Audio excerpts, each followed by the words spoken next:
Ladies and gentlemen, my name is Lloyd Knox and I represent Hit Squad TV, and I want to thank each and every single individual who is now tuning in to the Team Hit Squad podcast. My name is Lloyd Knox and I'm very appreciative that each and every single one of you has tuned in. Before we get started, I want to give a quick shout out to our sponsors, Anabolix. You can check them out at anabolixstate.com. When you use Hit Squad TV, you get yourself that 10% discount. So go ahead and check out their catalog. They have wonderful wheels. They have an abundance of things that they sell, so make sure you check them out at anabolixskate.com. You could also check out empireskateshop.com. They have anything from laces to toe stops. They have boots, and they have different types of brands. And when you use Hit Squad TV as your discount code, you get another 10% discount. How wonderful is that? We also want to give a shout out to RollerCon. RollerCon's passes are now on sale. If you want to get them at their cheapest point, make sure you get them now. And we will see you at RollerCon. Is it July yet? We also want to give a shout out to the Big O Tournament. You can check them out at bigotournament.com. On May 3rd to May 5th is the extravaganza of the year.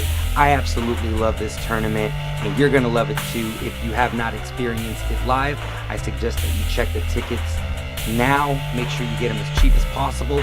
Get out there. They have an incredible group of teams already signed up to go. As far as WFTDA goes, we have the Denver Roller Derby team, and that's going to be probably one of the first times that we're going to see Lady Trample in her newly acquired Denver uniform. And I was thinking about it, like, is it going to be weird to see her in that uniform? And my answer is no. Because she's going from blue and white VRDL to Denver, which is also blue and white. The logo will be different. That'll probably be the weirdest part, but I could kind of look past it and she'll kind of look normal. We also have Evil Roller Derby. We have Montreal Roller Derby. And I cannot wait to see them again. Miracle Whips, which I will get to in a second. Miracle Whips, Team Hit Squad athlete. Wonderful individual. She's such an inspirational person. That being said, she's going to be here in the Los Angeles area, in Sun Valley to be exact, and Los Anarchists is hosting a 2-day training which is open for both juniors and adults. Sunday is completely sold out. So if you want to get your opportunity to learn from one of the best in the game, make sure you check them out at losanarchistrollderby.com. If you want to get your opportunity to try and learn by one of the best and the brightest in the game, make sure you check out Los Anarchists on Facebook. They will have it in their events page. So don't miss your opportunity to learn from her. She's an incredibly talented person, and when she breaks things down, she breaks it down so thorough. Like, we had an opportunity to film some of her stuff behind the scenes as she was training at RollerCon, and every person that we spoke to was completely highly of her, like #1 recommended, and #1 recommended by myself for sure. So Miracle Whips is going to be here once again in Sun Valley at Anarchy Hall. Make sure you check out Los Anarchists on Facebook, get all that information, and get down there now. And it's only open on Saturday. Sunday is completely closed. The other team that we have, as far as WFTDA teams going to the Big O tournament, is the 3-time world champions Rose City Rollers. We just had Much Mayhem on the show the other day live on Facebook if you want to check that out. We interviewed her. We talked about her junior years. We talked about what it was like winning her 3rd championship. And she was an absolute honor having on there. Like, she was absolutely fun to chat with. Very cool person. And yes, so Rose City Rollers is going to be there. And we also have a couple of MRDA teams that are confirmed that will be there. And we have the Puget Sound Outcast Roller Derby. We have Drive-By City Rollers from the Los Angeles area. And now newly added, the Vancouver Murder, led by Team Hit Squad athlete Mr. Testosterone. Mr. Testosterone is currently traveling and picking up a lot of boot camps. So if you would like to have Mr. Testosterone come down to you and train you in the ways and the arts of the spin, make sure you hit us up, or make sure you hit Mr. Testosterone up and you let him know that Team Hit Squad recommended him and recommended you to hit him up and get all the teachings going. Make sure you do that. And one particular group that I'm very excited to announce are the junior teams. The junior teams that are going to be there so far is Pile of Bones Roller Derby. And the next 3 that I'm going to add is going to be the number 3 team, the number 2 team, and the number 1 team from JRDA Champs 2018. And we have Los Anarchists, we have the Seattle Derby Brats, and we have the Santa Cruz Derby Groms. And the reason why I'm excited to see them is for the simple fact of how incredible these 3 organizations are, how their coaching staff has been able to handle and been able to grow the talent that's out there right now. I've always said that roller derby right now is in the Leatherhead era, where it's still figuring out its rules. Safety-wise, we're there already, but everything else we're still trying to figure out. Every year we're changing the rules, maybe even every 6 months. But more than anything, it's about the gameplay. The gameplay is still growing. Right now we're doing amazing things on WFTDA and MRDA. You look at people like Rolomite, which we had on yesterday. We also had Much Mayhem, where she's a 3-time champion, came from the juniors, and you just have an abundance of juniors that are incredibly skilled and talented that can take a majority of local teams no problem, easy. As a matter of fact, Baja Roller Derby and Los Anarchists have played against each other twice, and both times no team held back. Los Anarchists wanted them to play hard. They wanted to really feel it, and they brought it. And each time the scores were by single digits. That's incredible. Baja came out on top out in the AMRD, Asociación Mexicano de Roller Derby national tournament that just happened in the middle of November. They got second place. That's incredible. And that team is going up against Los Anarchists. And they're barely defeating Los Anarchists by 2 points. That is phenomenal. That's scary. And I'm so happy that we are witnessing it. And I'm so happy that we started on this road, because as great as Los Anarchists are, equally you have teams like the Seattle Derby Brats. You have teams like the Santa Cruz Derby Groms. They have an incredible staff down there.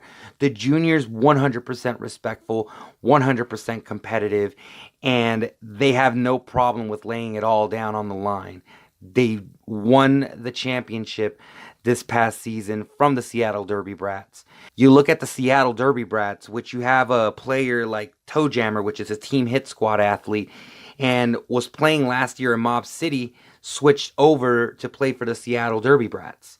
And they lose an incredible amount. They lose a really big core of their team. But it's that type of team where you're like, okay, they're going to fall down now. They're going to fall a couple pegs. It's going to happen. But no, for some reason, they may lose key star players like Threatening Thunder, that is also a Team Hit Squad athlete. You lose a player like that, you're like, oh, that's a big loss. But for somehow, some way, they regenerate. And it's a lot of credit to the players. And it's also a lot of credit to the coaches, to the staff that works there, that continuously grow talent, as opposed to just focusing on these particular players and that's all we're going to really focus on. We're going to build a team around them. No, they built the team as a team equally. Your strongest point can only be as strong as your weakest point. And teams like Seattle and Santa Cruz, they have that. They have that core. So much props and much love to them, and much love to Los Anarchists.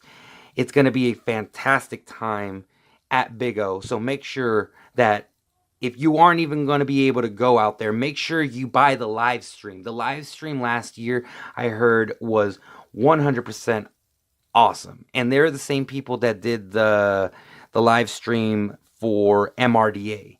And MRDA's came out a lot stronger than WFTDA's live stream. And the only reason why I really and truly know that is because I bought both streams for WFTDA champs and for MRDA champs, and there is a difference. It was a lot stronger. It was just so much better. And I think it was more of the fact that although it was dropping signal, it wasn't as often as WFTDA's. But that's neither here or there. We'll save that for another episode. So we currently have some Team Hit Squad shirts available. All we're going to need is your name, your size, your address, and $25. And you can send that to paypal.me/HitSquadTV. And we'll go ahead and get you fit in this nice tee. Do you get it? Yes. Flowing all day, every day. But we also have the new and exclusive Mr. Testosterone Just Spin shirt. Is currently for sale for $25, shipping worldwide.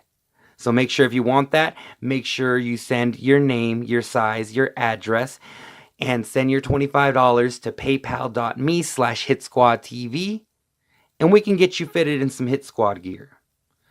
Hit Squad University East will be happening on January 6, 2019 in DeLand, Florida. The address is 1779 North Spring Garden Avenue. We will have Coach Victor Dutch, the two-time Open Division champion from the Diamond City Miners. We will also be having 3 Team Hit Squad skaters. We will be having Dizzy Izzy, which currently skates for Duval and the Attack Pack, and is also a World Cup gold medalist. You also will have Olivia Glisson, the youngest signed S1 athlete, the youngest player to ever play in dual leagues in JRDA, and is the World Cup silver medalist. And then you also have the one, the only, Speed Bryu, the 2-time Open Division champion and is a World Cup gold medalist. You're not going to want to miss this. I'm also going to be down there as well, and I'm going to be leading the videography class. And here are some of the things that you should expect. For example, we will be shooting the On Skates class. So while the On Skates class is happening, one half of the group is going to be doing the On Skates. The other half is going to be with me, and we are going to be filming the actual practice that's happening at that moment in time with the On Skates. You're going to learn how to shoot with both your phone and a video camera, specifically our video camera. And the reason why I feel it's important to also teach on your phone is for the simple fact that filming on your phone, the technology nowadays in a phone is like phenomenal. It's incredible. You have it with you all the time. You can film great things, but we're going to try and teach you like how to shoot specifically. Like we're going to teach you how to shoot the Hit Squad way, and then from there grab that knowledge, mix it up, and make it your own. You know, we're going to give you how we personally shoot from down below, up high, how we pick our angles, how we go about doing specific things. And I'll give you one free tip, and maybe this tip might actually convince you to go to DeLand, Florida, and participate in Hit Squad University. And that one tip is wear headphones while you're filming. I can't tell you how many times when I don't have my headphones, I lose my focus kind of quickly. Like if something isn't keeping me in focus in the scope, I tend to sometimes lose interest. And it's not the fault of any of the players or what's happening. It's just the way my mind works. So I remember very early, I knew I was having that problem. I was having a good time filming, but I was having trouble staying focused or having trouble getting creative. Because at that moment, I was filming with a GoPro, and you can't really see what you're filming with a GoPro. So I see this guy on a ladder. His photography name is Soul Captor. And I see him on a ladder, and I look at him and I was like, what are you listening to? And he tells me something. I'm like, oh, that's cool. He's like, yeah, it helps me keep focused and it helps me get creative. And I'm like, that's exactly the reason why I'm glad I came and talked to you. So I had headphones and I started trying to like put music on, and I felt like I started getting too picky, and I just started letting it go on random, and then eventually it started catching on. I started picking some of my favorite songs and it kind of let it go from there, and I started discovering new songs. I started finding remix versions of those particular songs that I liked because I realized that I started running into a lot of problems as far as videos getting blocked because of copyright. And especially, like, there's a big difference between Facebook and YouTube and Instagram. YouTube is a lot more easier to use any type of copywritten music, with the exception of someone like Jimi Hendrix and Kanye West. You can look it up on YouTube on how to find out which songs you can and cannot use, but we kind of went around it by using different types of songs and remix versions and stuff like that. Always gave credit, always tagged them to make sure that we avoided any real problems. And so that's pretty much, see that's where those headphones came from. Like, it went from I wasn't thinking about that to wearing headphones, and I really started listening and really started like hearing the song, and I would hit the slow motion and something cool would happen. It went from that to all of a sudden thinking about further along down the line, like, how can I avoid this? How can I avoid that? So that's pretty awesome. So moving along, we have been doing a lot of upgrades and a lot of changes here at Hit Squad TV. One of the big major changes is the addition of a music department in Hit Squad TV. Now, I know I was met with a little bit of confusion at first from a couple people. The majority of the people were like super happy, and I believe they can see the reason why we took this step of creating music. But for the very few people that were kind of confused, like, well, why? Why are you doing music? I will tell you the reason why. The importance of music with Hit Squad TV it's a bond. It's something that you can't have one without the other. And I started off making music from when I was 10 years old. I listened to music. I fell in love with it. I started writing at the age of 10.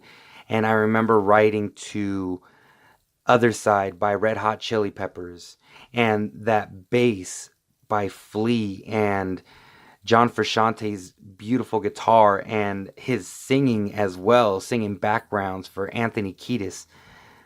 And then, of course, Chad, a phenomenal drummer. And that's someone I looked up to as I was later on down the line, got influenced by picking up drums and stuff. And I fell in love with music, and I wrote my first song called Happy Birthday. And now thinking about it, it makes me kind of sad, because the lyrics were something along the lines of like, happy birthday to me, happy birthday to me. No one cares about me, happy birthday, yay me, or something along the lines of that. It's kind of really sad, kind of very bringing the mood down. But that's how I felt at the time, and I used music and writing lyrics as a way to cope with my problems. I was able to write it out, and I felt really good about myself. And I felt like I started getting better and better, and eventually I competed in a talent show. I went to a continuation school in high school because I just did terrible in school. I didn't like it. Didn't like it one bit. And I was sent to a continuation school. And it's weird that I discovered myself at a continuation school instead of a regular high school where all that crazy stuff was happening. and the partying and the people only caring about what you were wearing, the shoes, the all of that stuff. That's not what I wanted. That's not what I cared about. I was walking around my junior year with size 13 Iversons. I was a size 8. I didn't have really much, and it's not because of my parents or anything like that.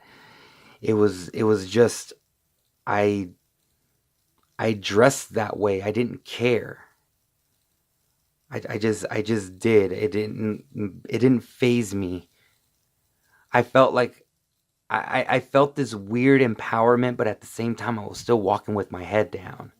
I knew that there was something about me there, but I didn't know how to really, you know, figure out what that was. And what that was is confidence. And I didn't discover it until a year later when I started going to the continuation school, March Mountain Continuation School in Moreno Valley, California. That's where I went. That's where I learned my true self about writing lyrics better by studying poetry. And my teacher, Mrs. Smith, was a doll. Like, she helped me. She understood what I was trying to do, and she encouraged me to record music. That's incredible. She encouraged me. And she encouraged me to enter the poetry competition that they were having as part of a talent show. So I decided to do that. And I was petrified out of my mind. There was 600, 500 people, maybe 500 people. There was a ton of people there. And I go up on stage and I hide behind my paper, and I would just like walk around left and right, wouldn't even stop. And I would start talking and I would start saying my poem, and I would hear like, woo. And I would like stop and I would smile and laugh, haha, and I would keep reading. And I started getting more confident towards the end, where I started standing right in front of people as opposed to pacing left and right. And I felt like it was my talent. It was the lyrics. It was the music. It helped me. And it helped me get through that part of my life. It helped me and encouraged me to, with the continuation school, they didn't have a valedictorian. They just had 5 people that would go up and tell their story. I wrote my story out from my high school years and why I'm here and why I feel encouraged. And I was actually accepted, and I was brought up on they gave me the opportunity to go up on stage, I should say, and tell my story. I was one of those 5 people. I was blessed to be given that opportunity. And from there I realized that, maybe my life experiences can help people. And I really started focusing on wanting to record music. And I I went to RCC. I went to school for about a year. I didn't like it. I only went because I wanted to make my family happy, and it wasn't the way I was it wasn't the way I was seeing myself going. And I decided to take the hard route for some reason and suffer. I went my I remember I moved out at 18. My dad gave me a $500 check, and he gave it to me so I can not move out, but to get myself to where I need to be. I moved in with 2 friends in an apartment, and I learned how to live off of top ramen, off of peanut butter and jelly sandwiches, and learned how to hustle. Like I for some reason I always had a part-time job from the time I was 18 to the time I was 23. I do not know why. I felt like I did try to go look, and in all honesty, I was using that extra time to make music. I was creating beats. I was creating excuses to my family, and they couldn't see the reason why. And I wasn't strong enough at the time to fight for my love for music.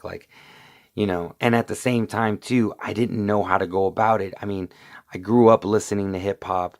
I was writing music. I was creating beats, but wasn't understanding the business end of how to get myself a gig, how to get myself a show, how to get myself to the next level. I didn't realize how difficult everything was going to eventually get. So it took me a couple years to figure that out. And I finally I exit this relationship that was absolutely horrible for me. I blew up in weight. I lost my passion for music in those 3 years. I didn't know what I wanted to do with my life. And just a few months before then, I met my would eventually be my best friend, Zach.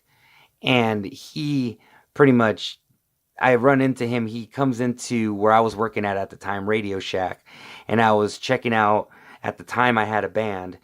And the band that we would eventually form under the same name, The New Danger. I was looking at my website because I was super proud of it, because at that moment I started figuring out how everything works from a very beginning small standpoint, nothing major, just like I need a website and I need to make a demo, but I don't have any money or equipment. I work a part-time job and I should be working a full-time job and doing this, but who the F knows? Who knows? So I see this guy looking at the guitar cables and I go kind of check him out because I didn't think he was going to be there to buy something. I thought he was going to steal it, to be honest with you. He knows this. I've told him. Told him right to his face. I ain't scared of him. Tell him. So he tells me he plays guitar. I was like, cool. I have a band. Check it out. He doesn't really care. He leaves, and about a week later, I lose my guitarist between that week because he didn't show up to our very first gig, and it was just bass, drums, and myself as an MC. And we eventually still go on because, like, dude, we made it all the way out here. We're going to play. And I told him over the phone, like, hey, if you're not going to show up, consider yourself out of the band. His excuse was, I need to pack because I'm going on vacation tomorrow. And I need my rest. And I'm like, dude, you're going on vacation.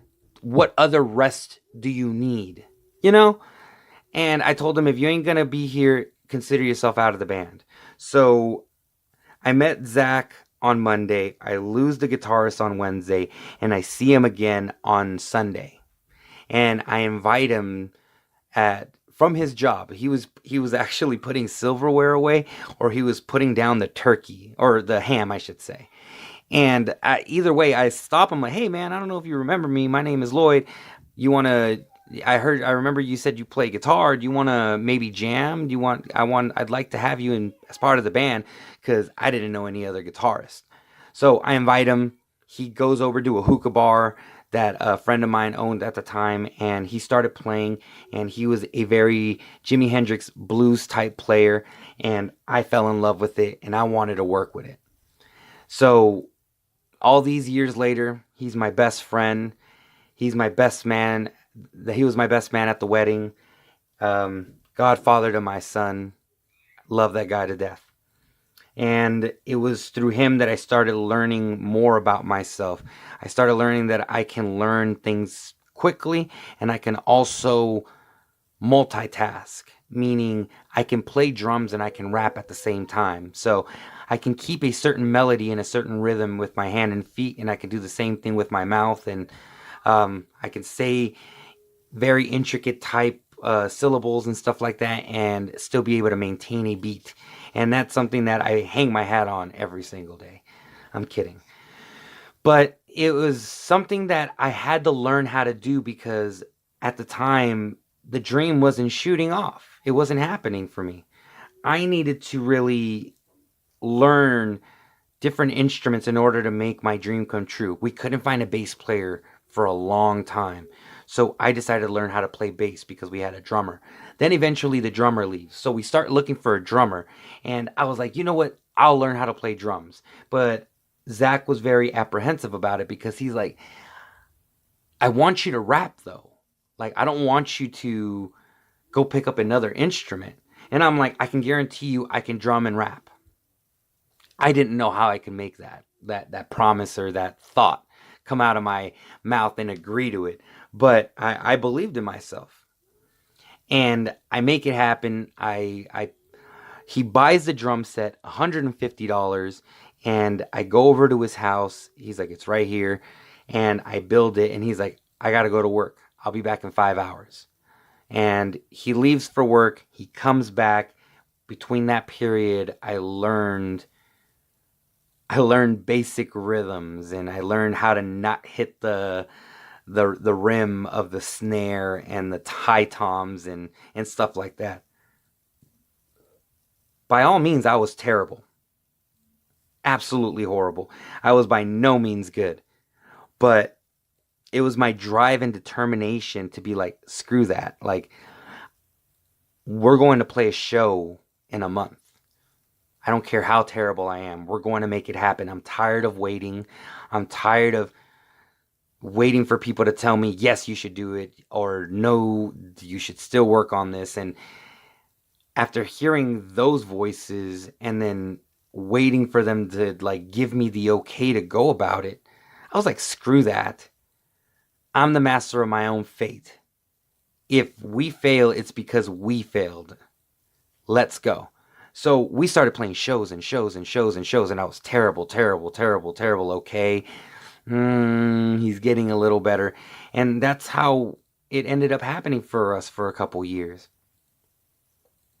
And right when we finally finished our first album, we were ready, we pressed it out, everything kind of died, you know? And it was neither his fault, it was more my fault. And it was because I had a son with my beautiful wife. And it kind of took us out of our element. I wasn't making music anymore. And he lives in Inglewood at the time, and now I live in San Bernardino. And we weren't linking up for music anymore because I was busy I was busy raising my son. And it took a lot of that free time that I had obviously away. So I didn't do any music for a long time. And we decided to start Hit Squad TV as a way to supplement my creativity. I've always wanted to do photography. I didn't know if I wanted to do video because I saw how difficult it is. And I maybe wanted to stick to photography. Not that photography is not difficult. It is very and extremely difficult. But video looked a lot more difficult to me. And I think as a child too, in middle school, I still have this book to this day. It says Vista Heights Middle School. And it asked me what I wanted to be when I grew up. And the two things that I said was basketball player or photographer.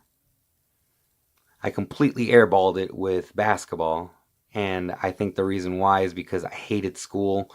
I tried out for my high school basketball team at Canyon Springs, and I got picked up, but I had terrible grades, so I never even made it to the squad. They told me that if you can get your grades up, you can make a junior varsity. And that was a dream of mine, but it was a nightmare too because I didn't like school. So I may have not liked school, but I still attempted to carry on. So we're here in this Hit Squad era, and now a few years later, we are here where now we have music as part of the Hit Squad division. And I hope by listening to that story, you now realize why Hit Squad TV was always meant to have a music division. Number one, we no longer will have to depend on using copywritten music. We officially avoid that. We are now our own record label. We make our own instrumentals, we make our own music, and we don't answer to anyone but ourselves. That is number one. We are trying to make sure that everything we have as Hit Squad TV now, since we're becoming more legitimate, we're getting bigger, we want to make sure we close the gap in any errors that we could potentially make for ourselves that will cost us in the long run. And I feel that this music thing was a logical step. And and this is kind of a small tidbit of this. Fashion. We are now creating shirts. We're creating gear. And I think that's very important as well for us, because in order for us as a brand to grow, we need that to actually grow. We need people to wear our logo, our brand. One of our very first pictures or logos that we had the Hit Squad star in a circle with this kind of crazy background. And on the bottom, it says Fashion Music Derby. And I felt like that's what I wanted to do. And I didn't know how to go about it at first, but I knew that's what I wanted. Now, going on year 5, from now completing our 4th year, marching on to year 5, we now understand how to do it. And we realize that we are on to something. We have figured out something. And we hope that this year is a big benefit for not only us, but for roller derby as well. And we also have this podcast. Like, here's the importance of the music for Hit Squad TV. Like, we have this podcast. We have the selling of instrumentals now. We're also selling music as well as creating music for ourselves. And we're creating instrumental videos on YouTube featuring roller derby, among other things. So if we are attempting to sell instrumentals to the general public, there's a big market for that on YouTube. There's people that are pulling at least minimum 60,000 plus. So if we have that as this is an instrumental, this is being sold, and then we have our roller derby footage on top of that, not only are people listening to our instrumentals, but they're also watching our videos. They're also watching these players, and they're also watching roller derby for the first time. You see where I'm getting at here? We're opening new doors. We're opening new avenues. We don't want to just be complacent. It's to understand, and more than anything, it's to understand your own talents and how you can utilize them to the best of your ability. I realized I loved music. I loved creating. Here was the golden opportunity to do it. And now we're taking it, and now we wait to see how it actually does. As long as we stay on our hustle, as long as we stay focused, as long as we continue bringing you this podcast, keep bringing you videos, keep bringing you new exclusives, keep telling you to check out our Team Hit Squad athletes that are absolutely phenomenal out there. Hit Squad is going to eventually grow even bigger. I mean, one other thing that we have is what we were telling you a little while ago, Hit Squad University. Hit Squad University. That's crazy to me. That was a thought just a few months ago, coming back from JRDA champs and saying, we need to have something for the juniors. We need to have something that'll teach them more than just clinics, just skating and stuff. It needs to teach them more than that. That's where videography came in and photography came in. That's where Michael Weiss came in. The wonderful, the one and only Michael Weiss. We came and we taught kids, and Michael Weiss did such a phenomenal job. While I was running around doing this and that, Michael Weiss was patient, and he was teaching kids on how to hold the camera correctly, telling them, look what you're missing over here, and they were so grateful for that. It was so cool. It was legitimately cool. And now that's growing to now where we're going to DeLand, Florida. And that was all just a thought. And it was people like Los Anarchists, specifically Conrad Smasher, that helped me realize this dream. And the Los Anarchist family in general, they helped me out a tremendous, and those, I will be in debt to them for the rest of my natural born life for all the beautiful things that they did. So now we have Hit Squad University East happening, and we have our 3 wonderful Team Hit Squad athletes, Olivia, Dizzy Izzy, and Speed. And we also have Victor Dutch, which is the Diamond City Miners coach, which is a 2-time Open Division champion in the JRDA division. I'm blessed to be surrounded by so many talented and wonderful people. I really am. And we are wanting to expand past roller derby. And you have to understand why we must reach past this, why this is all happening, why we aren't just sticking to roller derby. It's because I've been shown continuously over the past couple years that staying to roller derby will only do so much for you financially as a business. And I am not money hungry by any means of the imagination. I'm more along the lines of, how can I get money in the pockets of these teams, specifically D1? Like, you look at these top 20 WFTDA teams that are paying out of their own pocket to make it to these tournaments. It's hard. It's ridiculously hard. In order for WFTDA to be taken serious as a real serious contender, these players that are sponsored can't have normal jobs. They need to be specifically focusing on what they do best, and that's roller derby. Let them train their absolute hardest. Also, at the same time, you get teams like Rose City against Victoria only once a year. That is not good enough.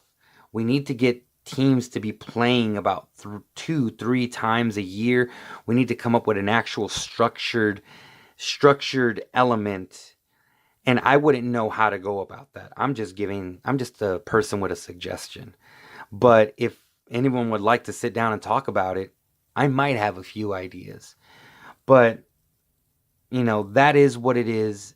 It's going the way it is right now because that's how it is. But for us as a business, we realize that in order for roller derby to get bigger, in order for Hit Squad TV to get bigger, we need to branch out and expand. And the one thing that we know just about better than anybody is social media. We know how to expand ourselves. We know how to grab attention from different parts of the country and people. So we are going to use that knowledge, and we're going to further expand, and hoping that we have a winning formula with music, with instrumentals, with this podcast, with YouTube videos, with clothing, with everything. We want to be part of your life, seriously, in like this very small element. And I think we are on the right track. And on that note, I'm going to let you all go. I want to thank each and every single individual that's listening right now.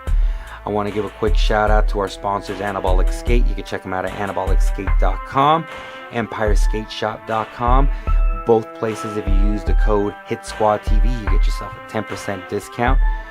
Also want to give a shout out to rollercon.com. Their passes are now on sale. Make sure you get them. And I will see you in Las Vegas. Is it July yet? And also want to give a big shout out to the Big O, bigotournament.com. Make sure you get your passes, or make sure you buy your viewing pass to make sure you miss none of the action. Once again, the teams are Denver Roller Derby, Eville Roller Derby, Montreal, Rose City, Drive-By, Puget Sound, Outcast, Vancouver Murder, Los Anarchists, Pile of Bones Derby, Santa Cruz Derby Groms, Seattle Derby Brats. Make sure you get your tickets, make sure you get your viewing pass, and I will see you there as well. Team Hit Squad shirts are currently available, as well as the very exclusive Mr. Testosterone shirt. Both $25. It ships worldwide. Name, size, address, and paypal.me/HitSquadTV. Send that with $25, and we will get that to you ASAP. Ladies and gentlemen, my name has been Lloyd Knox. You have been a wonderful audience, and this has been the Team Hit Squad podcast. We'll see you next time.